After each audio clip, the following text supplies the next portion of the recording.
Vamos lá, meus amigos, vamos retomando aqui o nosso trabalho, o Livro dos Espíritos, parte 2ª, do Mundo Espírita, o Mundo dos Espíritos, capítulo 8, da Emancipação da Alma. Nós vamos entrar no novo item, Visitas Espíritas de Pessoas Vivas, a partir da questão 413. Esse tema aqui é interessante, porque quando nós falamos aqui muito mais do que as visitas em si, nós podemos analisar de um modo muito mais profundo, a partir do conteúdo que Kardec nos apresenta, sobre os espíritos de pessoas vivas, sejam observados, né? Como visitantes, no caso da emancipação, como na evocação, feita nos trabalhos mediúnicos. Kardec, inclusive, na Revista Espírita, assim como também no Livro dos Médiuns, ele menciona o trabalho feito de evocação. Algumas experiências que eram feitas, não só para perceber a possibilidade do espírito se emancipar espontaneamente, como é o caso das visitas, ou através da indução feita pela evocação, como é o caso do trabalho mediúnico, podendo perceber, no caso das evocações, o estado do espírito, seu grau de consciência, a sua realidade propriamente dita.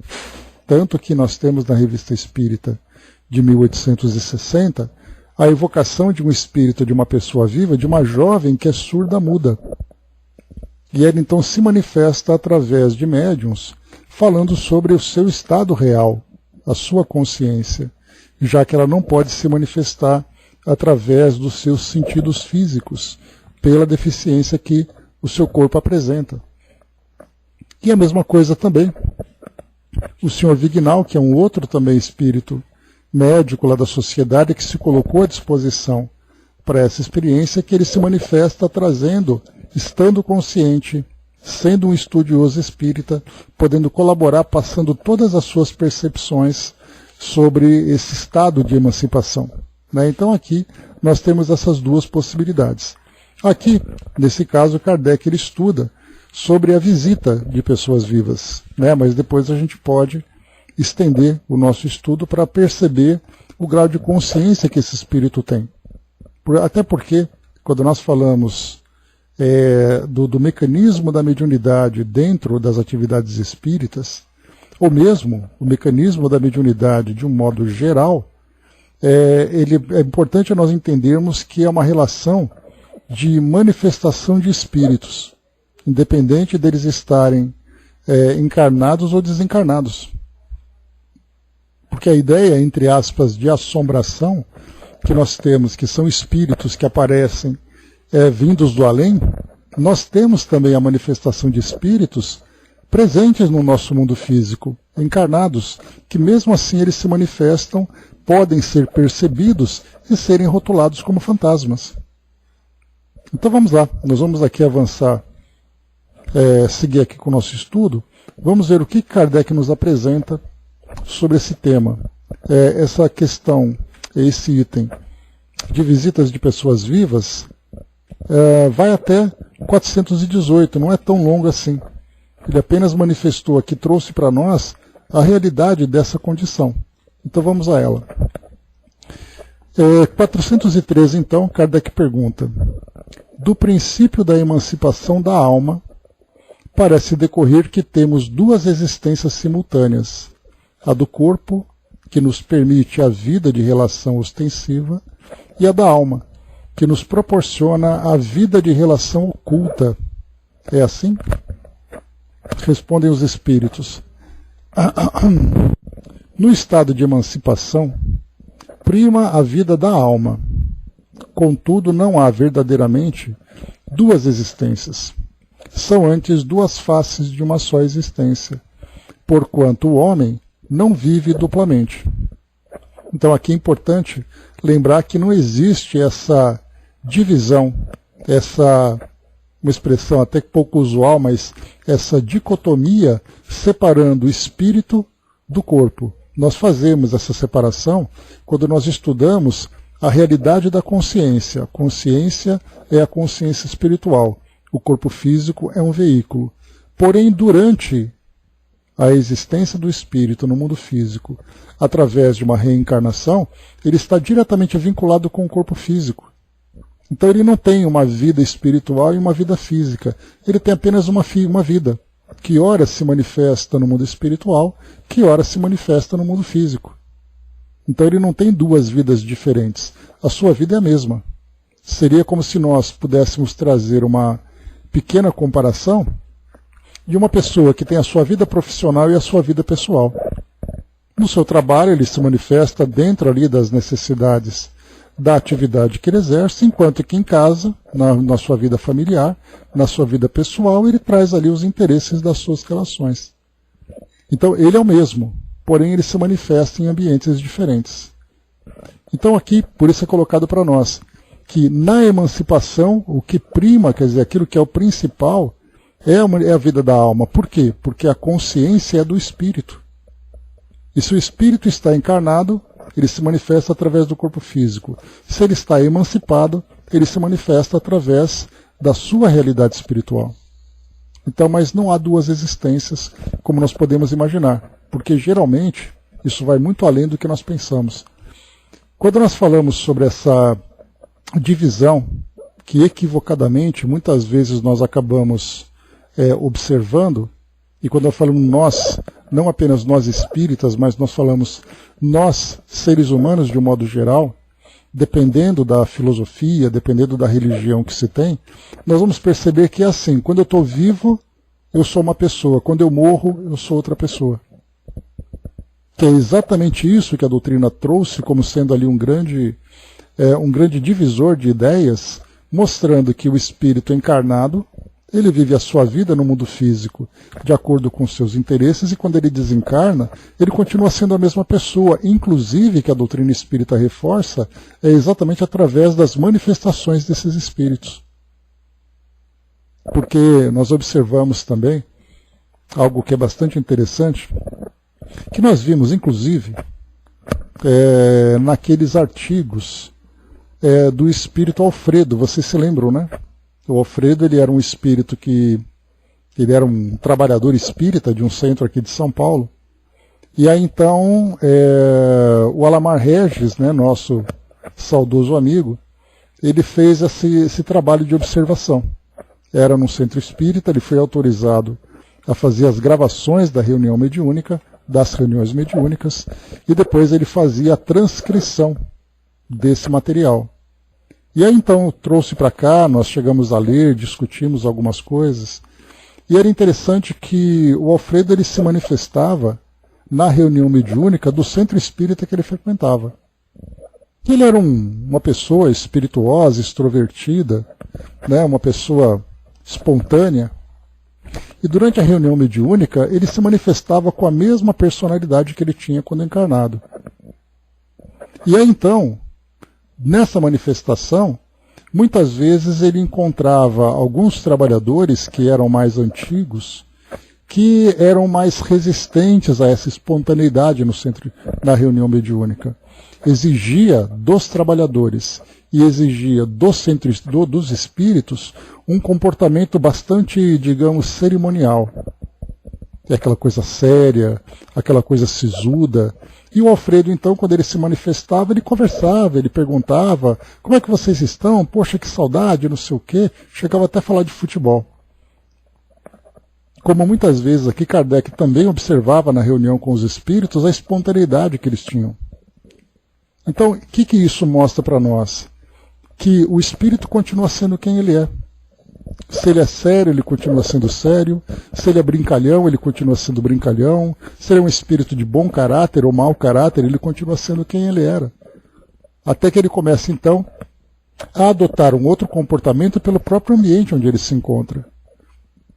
Então, diferentemente das religiões que nós vemos, que tem essa ideia da impossibilidade da comunicação entre os dois mundos. O espírito morreu, ele simplesmente é esquecido. Porque agora ele está num outro ambiente, ele não pode se manifestar, ele perdeu as suas emoções, ele perdeu a saudade que ele tinha dos seus familiares. E é exatamente esse aspecto consolador que a doutrina espírita trouxe, e através das comunicações, as pessoas tiveram contato com os seus entes queridos, vendo exatamente essa realidade, que o espírito continua sendo quem ele é. E as transformações que ele vai sofrendo são transformações naturais da própria condição, do aprendizado, do ambiente, das mudanças que ele vai. Porque pode acontecer, por exemplo, dele ter um comportamento junto da sua família e um comportamento diferente no trabalho. Um comportamento mais contido, exatamente por causa do ambiente, por causa das pessoas, por causa da sua posição e de sua atividade. Então o espírito é o que ele é. O modo como ele se manifesta vai depender exatamente ali da circunstância que ele está vivendo. Então é interessante a gente perceber que, quando se fala sobre visitas de pessoas vivas, vai muito além do que simplesmente falar do fenômeno, mas é essa realidade que nós vemos do espírito em si. A Angelina colocou, então, o que se diz que a carne é fraca, não é bem assim. O que é fraco é o espírito. Exatamente, Angelina. Kardec, inclusive, ele fala sobre isso lá na primeira parte do livro Céu e Inferno. Que as pessoas atribuem ao corpo a fraqueza dos vícios do comportamento. E sim, claro, o corpo físico, sendo ali uma estrutura biológica, por exemplo, uma pessoa que acaba se tornando dependente químico, aquela substância que acaba tomando conta do corpo, faz com que o organismo sinta a necessidade daquela substância. Mas também o espírito sente necessidade das sensações provocadas por aquela substância. Mas tudo começa com o espírito em si. E quando ele desencarna, ele leva consigo as mesmas fraquezas, as mesmas tendências. Então o espírito que é vicioso, ele desencarna levando com ele o vício, porque isso pertence a ele. E a necessidade que ele tem das sensações. E não simplesmente a carne é fraca. O espírito que tem ali aquela tendência à sexualidade, pelas tentações, pelas provocações, pela própria sensualidade que ele vive, quando o espírito desencarna, não é porque ele tinha um corpo que era belo, um corpo que era atraente, um corpo que proporcionava para ele essas sensações. Quando ele desencarna, ele leva com ele também esse mesmo tipo de necessidade, que acaba gerando para ele, inclusive, sofrimento, porque ele não pode mais saciar do modo como ele fazia quando encarnado. Então vai ser através da presença no mundo material que ele vai então absorver as emanações que são ali enviadas, que são exaladas pelos encarnados durante a vivência, durante esse comportamento. É o tabagismo, é o alcoolismo, o uso de outras substâncias, comportamentos, etc. Então é o espírito em si, não a carne. Mas vamos lá. Questão aqui, então, 414, Kardec vai aprofundando esse raciocínio. Podem duas pessoas que se conhecem visitar-se durante o sono? Lembrando que nós estudamos anteriormente sobre o sono e o sonho, falando exatamente ali que o espírito continua vivo e ativo durante esse momento em que o corpo físico se encontra em repouso, o corpo repousa, o espírito continua a sua atividade. E lembrando, claro, que essa atividade vai muito de acordo com a condição que ele apresenta. Se ele é um espírito que tem consciência, ou espírito que tem ali os seus interesses, ele continua vivendo esses interesses como espírito, como emancipado, que podem ser experiências positivas ou negativas. Ou pode ser aquele espírito que simplesmente fica ali parado esperando o tempo passar porque ele não tem consciência dessa realidade. Mas de qualquer forma ele vai ali estar ativo. Nesse caso aqui, quando visitarem-se durante o sono, estando o espírito emancipado, ele vai buscar os seus interesses. Ele vai continuar a sua vida diferentemente do corpo que se encontra adormecido. E quando fala sobre visitar, como continuar vivendo a sua vida, significa que ele vai continuar fazendo aquilo que ele deseja, fazendo aquilo que ele gosta. E essa liberdade temporária, parcial, vai permitir que ele continue vivendo essa experiência. E daí então essa visita de pessoas que se procuram durante esse momento de emancipação, os espíritos respondem: podem então duas pessoas que se conhecem visitarem-se durante o sono? Certo, e muitos que julgam não se conhecerem costumam reunir-se e falar-se. Podes ter, sem que os suspeites, amigos em outro país.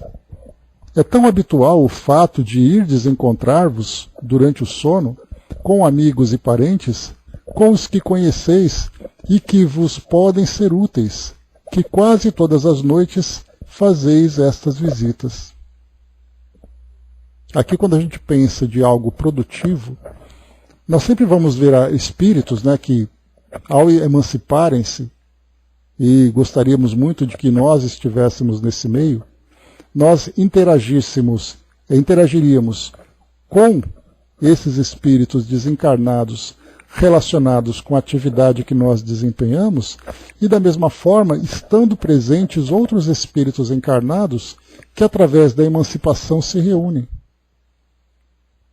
E nós temos desde aquelas atividades das mais intensas, quando nós falamos, né, de encontros relacionados a, vamos pensar assim, de algo bastante intenso, né? Por exemplo, durante uma investigação, uma pesquisa científica, durante um momento de conflitos, de guerras, por exemplo, que nós falamos no caso das guerras porque elas mexem intensamente com o psiquismo daqueles envolvidos, que durante o sono o espírito então vai procurar aquilo que é do seu interesse, e não raras vezes ele vai se encontrar com outros que fazem parte da mesma experiência para trocar ideias. E daí então, depois que voltam ao estado de vigília, trazem ali ideias formuladas durante esse momento de repouso. E nas atividades comuns do nosso cotidiano é a mesma coisa. Espíritos que são simpáticos, espíritos que são antipáticos, simplesmente continuam vivendo suas vidas, só que agora nessa liberdade parcial. E aqui no caso, quando os espíritos respondem para nós que podes ter, sem que os suspeites, amigos em outro país, aqui já vem para nós aquela dificuldade, né? Porque o estado de consciência que nós temos da experiência vivenciada durante a emancipação é um estado muito limitado, então, portanto, a gente acaba não se lembrando. Certamente a gente tem sonhos, né, em que parece que pessoas desconhecidas, pessoas estranhas, fizeram parte ali como se fossem figurantes, fazendo parte de um filme, onde nós temos ali eventualmente protagonistas, temos ali os nossos antagonistas, né, que são ali os antipáticos, e aquele monte de pessoas. E por que não pensarmos exatamente que nós estamos vivendo nesse trânsito com outras pessoas, encontrando, esbarrando em outras pessoas, pessoas que são estranhas, que muitas vezes estão ali na mesma sintonia, no mesmo padrão vibratório, convivendo como se fosse num local público. Imaginando pessoas andando, por exemplo, numa feira livre, andando numa praça, no meio de um shopping center, se cruzando nos corredores. Mas como seus pensamentos estão focados em determinados interesses, elas não observam essa realidade, elas simplesmente registram aquilo como se fosse um cenário estranho de onde ela vive. Só que o fato de nós não nos lembrarmos disso faz com que tudo aquilo que nós vivemos no mundo espiritual não passe de uma fantasia. Sendo que na maioria das vezes essas fantasias, na verdade, são reflexos exatamente da realidade vivida pelo espírito. E é daí que nós precisamos então de algo que seja para nós positivo, que possa ser observado com mais clareza. E é daí que Kardec então traz para nós aqui a experiência vivenciada da evocação de pessoas vivas.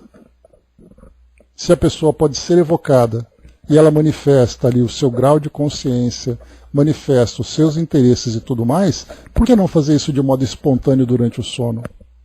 O mecanismo é o mesmo. É somente o estímulo, a motivação que faz com que o espírito se manifeste de uma forma ou se manifeste de outra forma. Nós temos, nas ilustrações trazidas por André Luiz e Manuel Filomeno de Miranda, por exemplo, aquelas pessoas que durante o sono acabam se encontrando com outros companheiros de fortuna ou infortúnio, dos vícios e tudo mais, em que os espíritos vão ali, no ambiente onde é do seu interesse.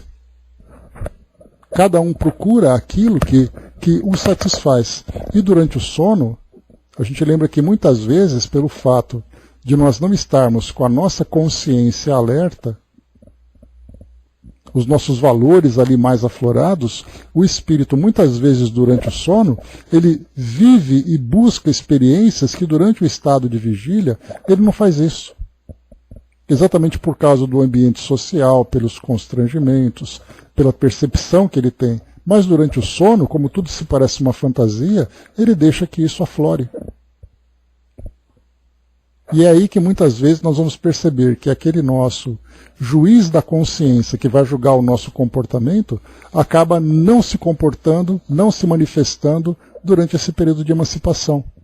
É daí que o espírito então vai viver experiências que durante o seu estado normal e o estado desperto ele não vivenciaria. E aqui pode acontecer de pessoas se visitarem, não tenhamos dúvida disso. Mas aqui quando ele coloca para nós que amigos de outros países, companheiros de atividade e tudo mais, quantas vezes isso acontece, mas a gente não percebe, né? 415. Que utilidade podem elas ter se as olvidamos? Quer dizer, que utilidade tem esse tipo de visita se nós esquecemos depois? É aquilo que eu comentei com vocês, que a gente tem uma dificuldade muito grande de manter a nossa consciência desperta para ter a percepção dessas experiências, daquilo que nós buscamos durante esse período e depois de nós registrarmos essas vivências. Se nós não conseguimos nos lembrar, na esmagadora maioria das vezes, ou quando nos lembramos, são sempre aqueles flashes confusos, aqueles fragmentos que não fazem sentido, que utilidade tem isso tudo? Aí a gente vai lembrar, aqui antes da gente ler essa resposta, a gente vai ter aqui, deixa eu pegar aqui em cima, na questão, só um instantinho,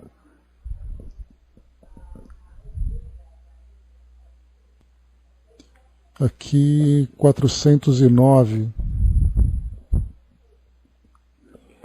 410, só um instantinho pessoal, estou procurando aqui.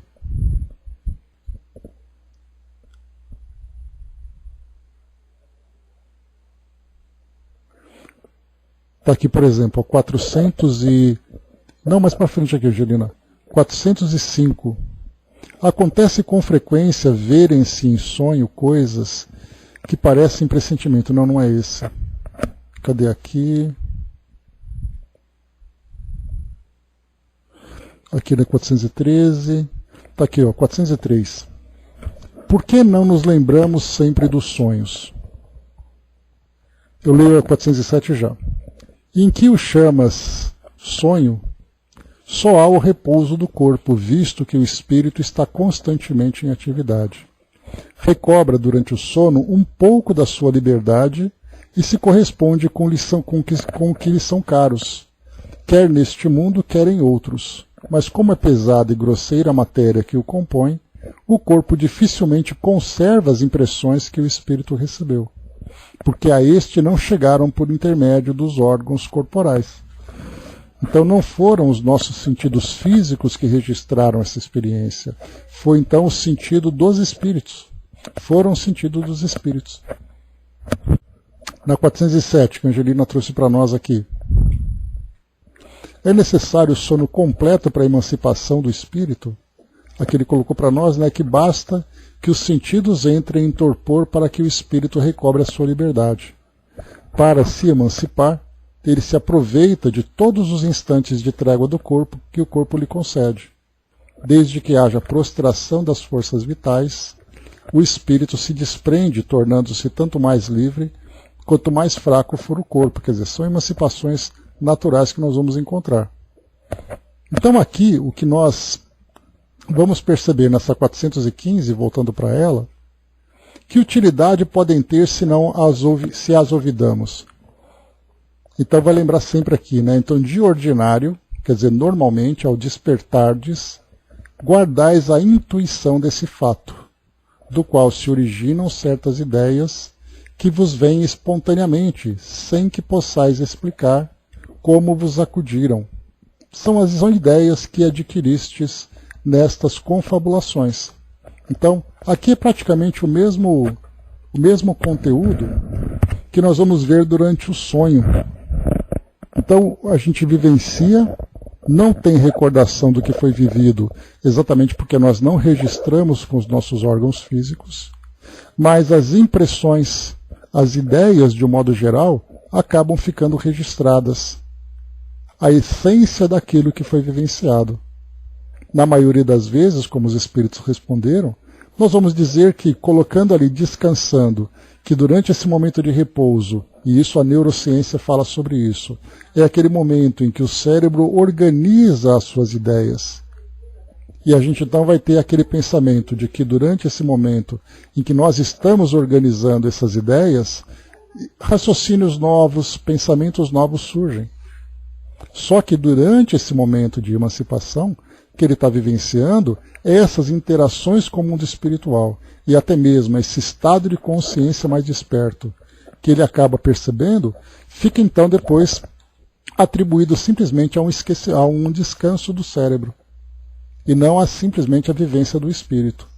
E a mesma coisa acontece não apenas com o raciocínio diferenciado que ele tem, mas da mesma forma também com a relação a essas confabulações, ou seja, a troca de ideias com outras pessoas.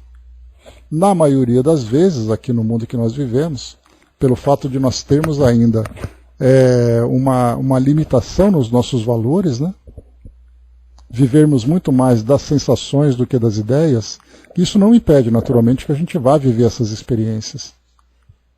Porém, aqui os nossos interesses são muito mais focados ainda, né, naquilo que nós experimentamos no nosso dia a dia, a busca das sensações, a vinculação com aquilo que nós vivemos durante a nossa vida física.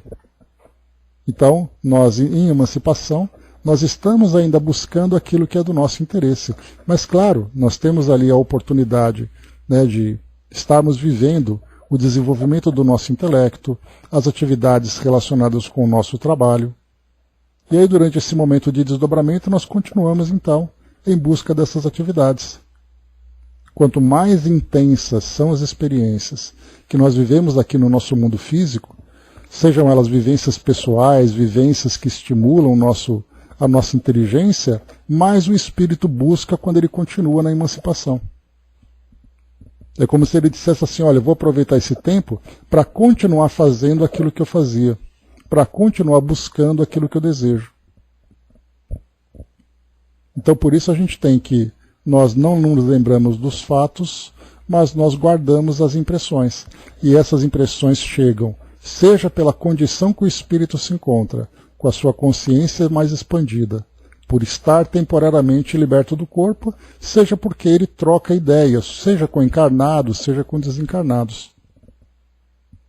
São lembranças que o espírito guarda, mas lembranças que ele guarda no seu inconsciente, e não na superfície ali onde ele consegue se lembrar dos detalhes.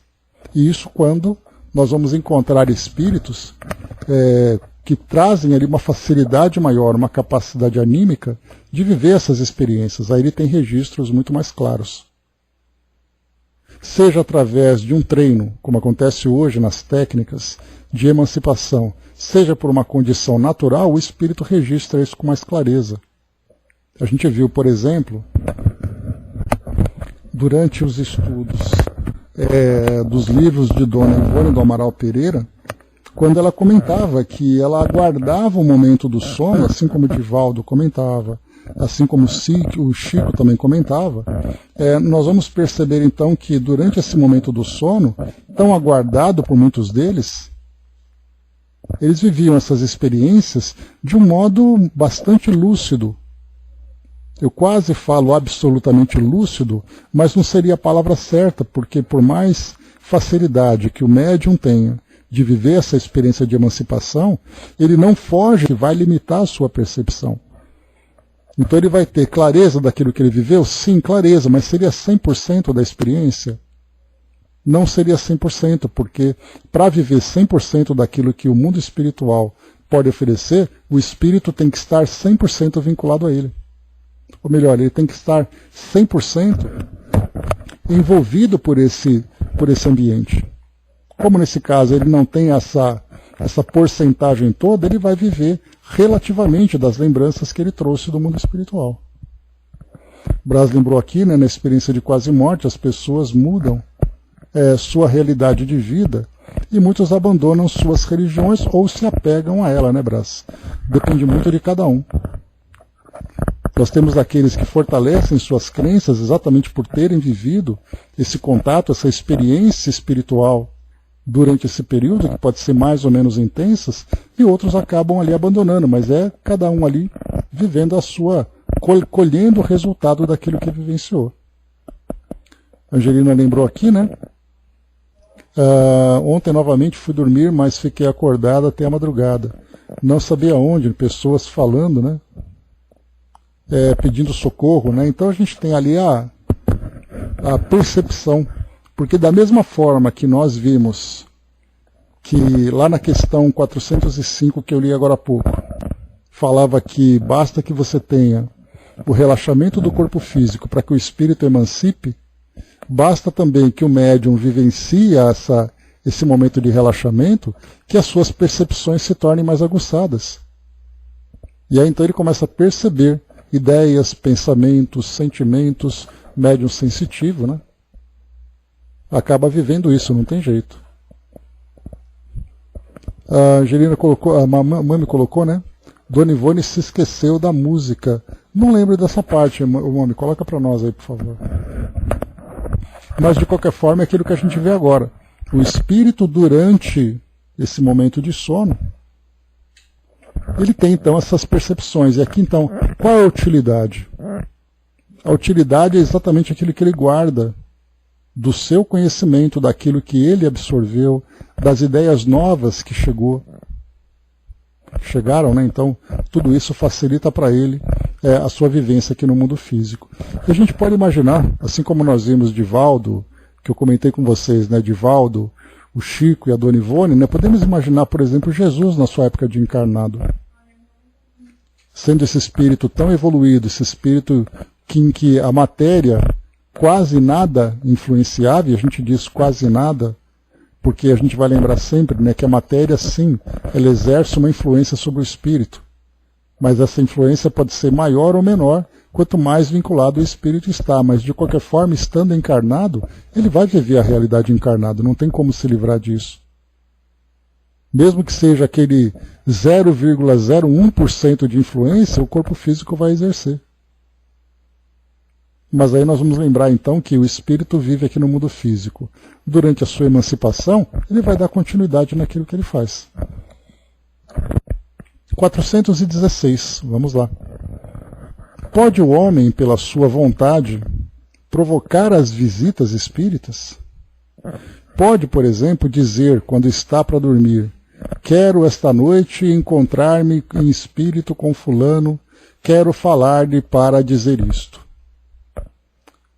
Os espíritos respondem, quando se dá é o seguinte, adormecendo o homem, seu espírito, quando adormecendo o homem, seu espírito desperta e muitas vezes nada disposto se mostra a fazer o que o homem resolvera, porque a vida deste pouco interessa ao seu espírito, uma vez desprendido da matéria. Isso com relação a homens já bastante elevados espiritualmente. Outros passam de modo muito diverso a fase espiritual de sua existência terrena. Entregam-se às paixões que os escravizaram ou se mantêm inativos. Pode, pois, suceder, tais sejam os motivos que a isso induzem, que o espírito vai visitar aqueles com quem deseja encontrar-se mas não constitui razão para que semelhante coisa se verifique o simples fato de ele o querer quando desperto. Então aqui é bem o detalhe que a gente tem que observar aqui nesse ponto, é o cuidado com que nós temos que analisar essa questão. Da mesma forma que os espíritos não têm plena liberdade para agir entre os encarnados, porque a sua influência poderia ser bastante prejudicial, durante o sono nós também não fazemos o que nós bem entendemos. Porque imaginemos, né, se todos nós quiséssemos simplesmente satisfazer os nossos desejos, que geralmente não são desejos lá muito nobres, simplesmente interferindo na vida dos outros. Então, estarmos no mundo físico desejando alguma coisa intensamente, traz para nós uma ideia. No mundo espiritual, a ideia é outra. O próprio espírito vivencia o torpor, vivencia as influências do organismo, vivencia essa nova visão dessa realidade. Então, simplesmente não é o espírito deseja e acontece. Imaginemos se assim fosse. Aqueles que são amigos, aqueles que são inimigos, aqueles que buscam os interesses e tal, imagina se isso acontecesse, porque simplesmente nós desejamos. Então, estar encarnado traz para o espírito o comprometimento com a vida encarnada. E essa liberdade que ele vivencia é uma liberdade parcial. Mas é uma liberdade parcial que não dá a ele plena liberdade para fazer o que bem deseja. Para ele estar onde ele quiser, quando ele quiser, com quem ele quiser, fazendo o que ele quiser. Já pensou se sempre fosse assim? Muitas vezes o espírito se envolve nessas buscas. Só que traz para ele sempre consequências negativas, até pelo próprio padrão o interesse que ele traz nessas experiências. A mãe me colocou, né? Ela estava em uma festa e ouviu uma música que deveria transcender para fazer sentido à obra, né? Cansada, ela falou que não teria como se esquecer por conta da beleza, né? A letra, e não anotou. Quando acordou, não se lembrava da mesma, né? Mesmo refazendo a cena vivida em desdobramento, né? Pois é. São experiências dessa natureza, né? O espírito vivencia algo no mundo físico e no mundo espiritual ela acaba depois. Né? E vive no mundo espiritual uma determinada experiência e depois no mundo físico. Ela tem ali que reorganizar suas ideias, simplesmente porque mentalmente ela viveu aquela experiência. Mas os seus sentidos físicos não permitiram, não deram a ela essa liberdade. Próxima questão. 417. Aqui a gente está, claro, né, passando aqui de um modo mais objetivo, porque são detalhes que a gente vai lendo e tentando ilustrar, tentando interpretar, até porque nós não temos tanta clareza dessas ideias que são trazidas para nós. O que a gente pode fazer é ilustrar depois com aquilo que foi registrado, por exemplo, por Kardec e por outros espíritos. Mas o fato de nós sabermos que isso é possível já traz para nós ali esse entendimento da capacidade do espírito, né, da sua liberdade parcial e do potencial que ele pode vivenciar durante esses momentos. 417.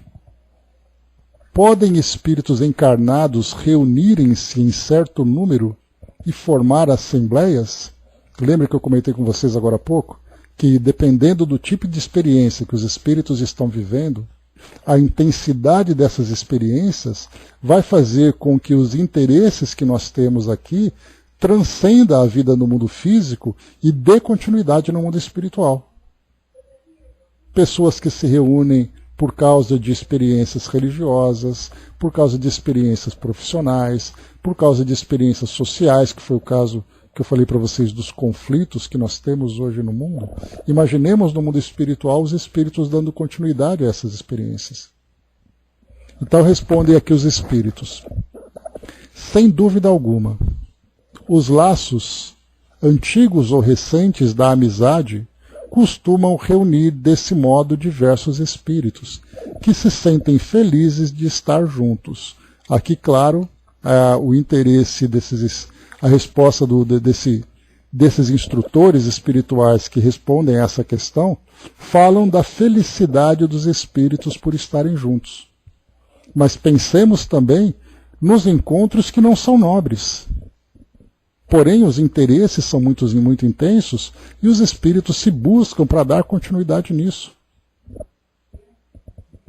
Lembramos, né, que, por exemplo, comentei com vocês de um livro chamado A Escada de Jacó. Esse livro ele foi psicografado pelo Carlos Bacelli e trazia, né, o Dr. Inácio, que era o espírito ali que ajudava na descrição. Esse livro, para quem tiver interesse, ele foi escrito durante aquele período da Guerra do Golfo, ali por volta de 1991. E ele relata exatamente as experiências dos espíritos que estavam naquela época. Né? Lembra Saddam Hussein, Kuwait, aquela correria toda? E aí ele relatava, naquele caso, muitos espíritos já desencarnados que continuavam combatendo mesmo após a morte. Ele relatava espíritos mutilados pelas explosões, dilacerados pelos tiros, e no mundo espiritual o fato de estarem desencarnados não significa que eles mudaram o seu modo de pensar. E ali nós vamos encontrar não apenas espíritos desencarnados, mas também espíritos encarnados que continuavam vivendo essas experiências. Se reuniam com seus pares, traçavam estratégias, faziam emboscadas, enfim. Para eles, a vida espiritual é a mesma realidade da vida física e sequer têm consciência disso. E quando foi colocado para nós aqui os laços antigos e recentes da amizade, costumam reunir desse modo diversos espíritos que se sentem felizes de estar juntos, mas podemos também aqui fazer uma adaptação desses laços antigos e recentes de inimizade, de conflito, também costumam atrair esses espíritos. Já que eles estão na mesma sintonia, na mesma faixa vibratória, e de alguma forma eles estão se buscando no mundo físico, também se sentem vinculados no mundo espiritual a partir do momento em que eles repousam fisicamente. Então, basta nós pensarmos no mecanismo em si. Se pode ser positivo ou negativo, é relativo, depende da condição de cada espírito. Mas o mecanismo em si é, os espíritos se buscam pelos seus interesses em comum. Observação de Kardec. Pelo termo antigos,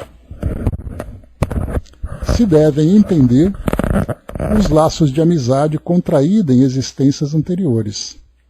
Ao despertar, guardamos intuição das ideias que aurimos nesses colóquios, mas ficamos na ignorância da fonte de onde promanam. Façamos a adaptação para algo negativo também.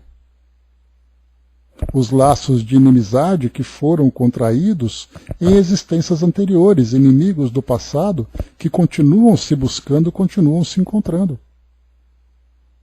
Imaginemos pessoas que sentem aquele ódio mortal um pelo outro. Imaginemos se no mundo físico é assim, imaginemos como fica no mundo espiritual.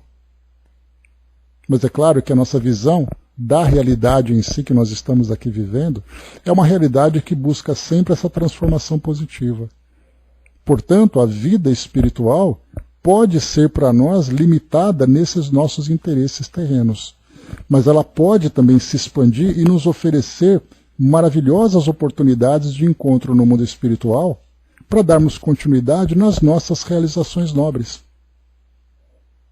Então basta o quê?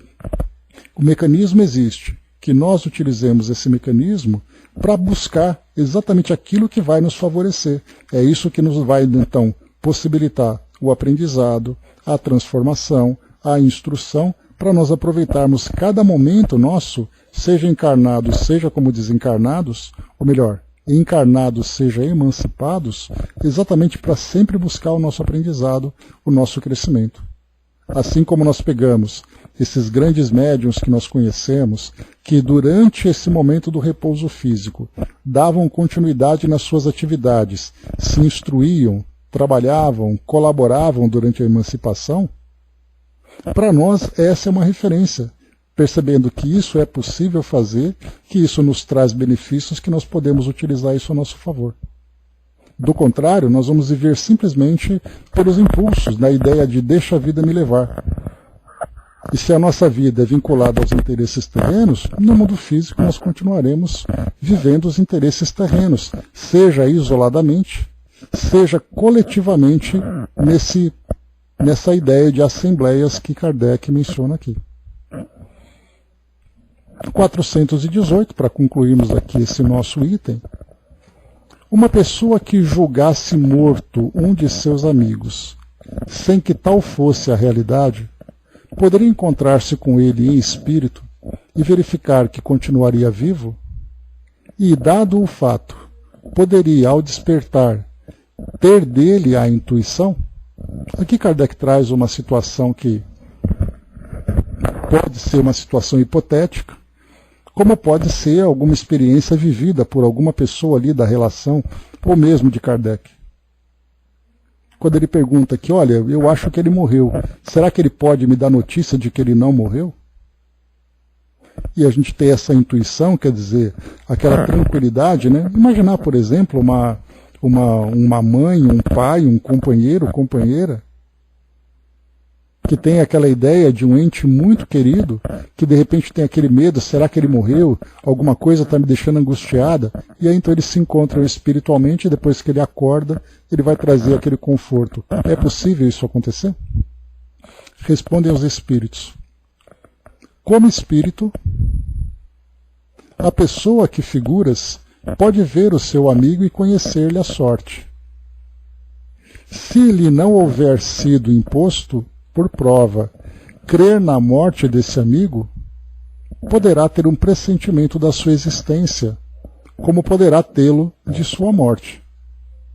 E aqui já entra também não apenas o mecanismo em si, o mecanismo de emancipação, o mecanismo de ter contato com algum desencarnado, mas também é uma questão de merecimento. Porque nós vimos naquela questão anterior, se o espírito tem vontade de viver aquela experiência, ele vai conseguir fazer isso? Muitas vezes não. Nem mesmo como desencarnado ele consegue. Quando o espírito fica limitado a um determinado espaço, a uma determinada ideia, uma monoideia, que para ele vem a título de punição. Então, para uns, vem esse conforto de saber que aquela pessoa continua encarnada. Para outros, é um tormento. Viver a ignorância dessa experiência, de crer que aquela pessoa está desencarnada mesmo sem saber.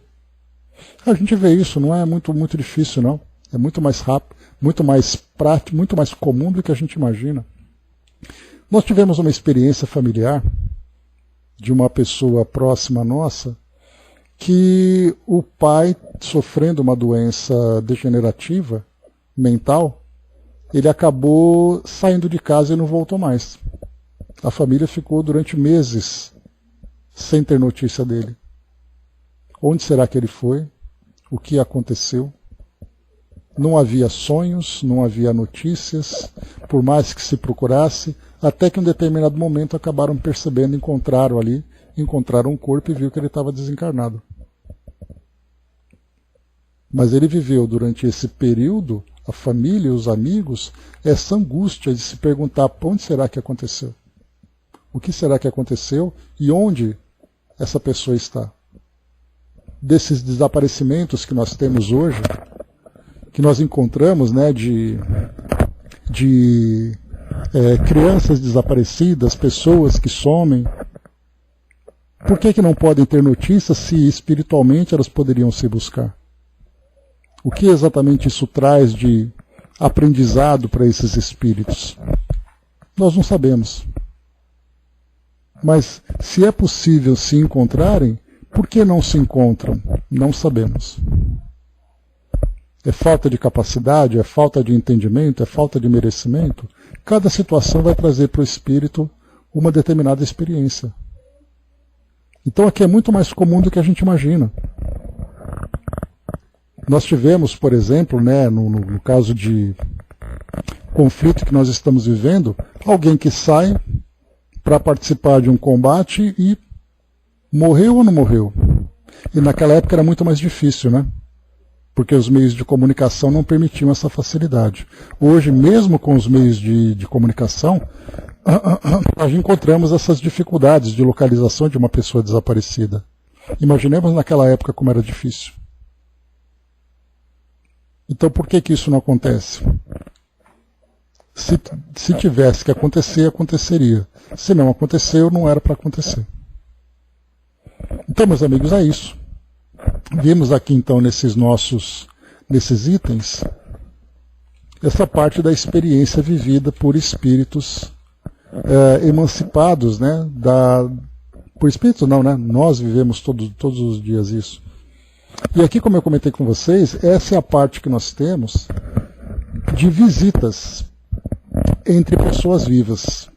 E podemos também falar sobre contato com pessoas encarnadas e desencarnadas durante esse momento de emancipação, o que é muito mais comum. Inclusive é um dos aspectos consoladores que a doutrina tem quando fala, né, de um ente querido desencarnado que vem visitar os seus familiares, e essa visita acontece exatamente durante esse período de emancipação daquele que ficou encarnado. Então, o contato com o desencarnado acontece. Se é possível contatar um desencarnado, é possível também encontrar um encarnado, na mesma condição de desencarnado, ou mesmo quando o encarnado vai e visita um ente querido que se encontra ali adormecido, para poder cuidar dele, fazer os cuidados. Imaginar uma mãe, por exemplo, que durante ali o momento de emancipação dela, ela vai exatamente em busca daquele filho doente, por acaso.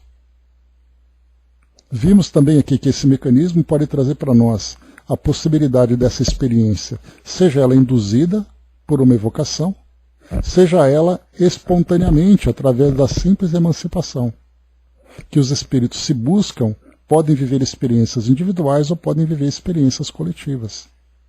Então aqui, como eu comentava com vocês, na Revista Espírita do mês de